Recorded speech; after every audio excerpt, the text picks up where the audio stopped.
ಒಂದು ಎಲ್ಲರೂ ಒಂದಾಗತ್ತಾರ.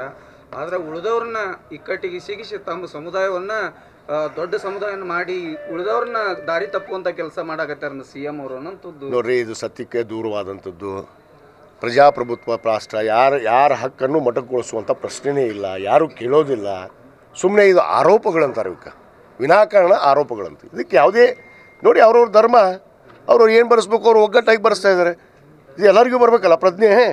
ನಮ್ಮವ್ರು ಹಾದಿ ತಪ್ಪಿಸೋರು ನಮ್ಮವ್ರ, ಬೇರೆಯವರಲ್ಲ. ನಮ್ಮ ಹೇಳಿದ್ನಲ್ಲ, ಈ ಕಾವಿದಾರಿಗಳು ಇದಾರ, ಈಗ ಖಾದಿದಾರಿಗಳು ಇದ್ದಾರೆ, ಮತ್ತು ಇನ್ನೊಂದು ವಿದ್ವಾಂಸರು ಬುದ್ಧಿವಂತರು ಕೂಡ ಅದಾರೆ ಇಲ್ಲಿ, ಪಂಡಿತರು. ಇವರು ಭಾಳ ಶ್ರೇಷ್ಠ. ಕೆಲವು ಜನ ಅಂತರೂ ಆಕಾಶದಿಂದ ಡೈರೆಕ್ಟ್ ಇಲ್ಲಿ ಹೇಳಿದ್ಬಿಟ್ಟಾರ, ಅಂಥವ್ರು ಅದಾರ ಇಲ್ಲಿ.